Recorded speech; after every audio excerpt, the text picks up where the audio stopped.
जय हिंद बच्चों। आज हम लोग करंट इलेक्ट्रिसिटी से रिलेटेड कुछ फैक्ट्स को रिकॉल करेंगे ताकि हमें अपने आगे की पढ़ाई में आसानी मिल सके। Okay, let's start. Current electricity तो क्या होता है? करंट इलेक्ट्रिसिटी, है ना। अगर आसान भाषा में समझने की कोशिश करें तो इसे हम लोग बोल सकते हैं कि फ्लो ऑफ करंट या फिर फ्लो ऑफ इलेक्ट्रॉन, है ना।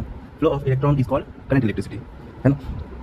अगर हम लोग इसे डिफाइन करने का कोई और रास्ता चुने तो हम लोग ये भी कह सकते हैं दैट पोटेंशियल डिफरेंस के अंडर, है ना, पोटेंशियल डिफरेंस के अंडर यूनिट टाइम में जितना चार्ज फ्लो होता है ना, पोटेंशियल डिफरेंस के अंडर यूनिट टाइम में जितना चार्ज फ्लो होता है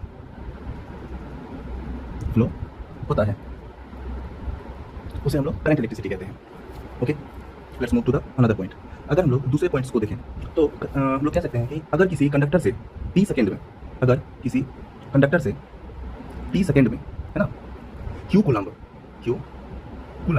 चार्ज फ्लो होता है तो कंडक्टर में फ्लो होने वाला इलेक्ट्रिक करंट को हम लोग आई से डिनोट करते हैं और उसका फॉर्मूला होगा I = Q/T। फिर से सुनिएगा, यदि किसी कंडक्टर से टी सेकेंड में क्यू कूलम्ब चार्ज फ्लो हो तो कंडक्टर में फ्लो होने वाला electric current that is I = Q/T। Here I जो है हमारा, ये क्या है? करंट, है ना, that is electric current, and Q क्या है? हमारा चार्ज, है ना। T तो आप सभी को पता ही है, दैट इज आवर टाइम, है ना। अच्छा, तो हमने क्या सीखा? दैट I = Q/T, या फिर अगर इसे स्मॉल लेटर से लिखे तो स्मॉल q, है ना, वो आप अपने आसानी से लिख सकते हो।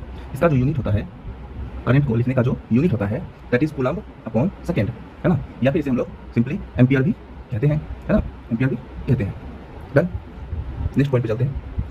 करंट इलेक्ट्रिसिटी में मैग्नीट्यूड के साथ साथ डायरेक्शन भी पाई जाती है। फिर भी यह एक स्केलर क्वांटिटी है। वाई, है ना। मैंने क्या बोला कि करंट इलेक्ट्रिसिटी में मैग्नीट्यूड तो होता ही है ना, साथ ही साथ इसके पास डायरेक्शन भी होता है। फिर भी इसे स्केलर क्वांटिटी कंसीडर किया जाता है ना। इसके पीछे का रीजन ये है कि ये जो triangle law of vector addition है उसे फॉलो नहीं करता है। Triangle law of vector addition को फॉलो नहीं करता है। ओके, अच्छा, इलेक्ट्रिक करंट को मेजर करने के लिए जिस डिवाइस का हम लोग इस्तेमाल करते हैं, है ना, उस डिवाइस का नाम है एमीटर। डन। एमीटर को सीरीज कनेक्शन में जोड़ा जाता है। अगर आपसे पूछे इलेक्ट्रिक करंट के लिए जिस डिवाइस का इस्तेमाल करते हैं दैट इज एमीटर, उसके लिए कौन से कनेक्शन का इस्तेमाल करते हो, पैरेलल कनेक्शन या फिर सीरीज कनेक्शन, तो हमारा जवाब हमेशा होगा सीरीज कनेक्शन। डन।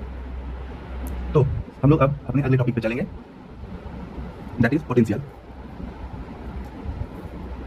अभी पोटेंशियल क्या होता है ना, पोटेंशियल यूनिट पॉजिटिव चार्ज को किसी इलेक्ट्रिक फील्ड में, यूनिट पॉजिटिव चार्ज को लिख देता हूँ, यूनिट पॉजिटिव चार्ज को, है ना, किसी इलेक्ट्रिक फील्ड में इन्फिनिटी से किसी पॉइंट तक लाने में जो काम किया जाता है उसे ही पोटेंशियल कहते हैं, है ना। इन्फिनिटी से कोई पॉइंट तक लाने में जो काम किया जाता है उस काम को ही पोटेंशियल कहा जाता है ना। यानी कि अगर मैं इसे दूसरे शब्दों में कहूँ तो पॉजिटिव चार्ज Q को, एक पॉजिटिव चार्ज है सपोज हमारे पास, दैट इज Q, इसे इन्फिनिटी से किसी पॉइंट तक लाने में सपोज तुमने W काम किया, है ना, तो यहाँ पे तुम्हारा potential that is P equal to हो जाएगा हमारा वर्क अपॉन Q, है ना।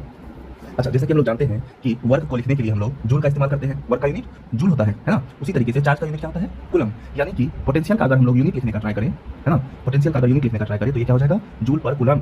इसे हम लोग शॉर्ट में वोल्ट भी बोल सकते हैं, है ना। यानी आज के बाद आप लोगों को यूनिट में वोल्ट लिखा रहे हैं या जूल पर कूलम लिखा रहे हैं तो घबराना नहीं है ना। पोटेंशियल का यूनिट वोल्ट तो होता ही है, साथ ही साथ जूल पर कूलम भी हो सकता है।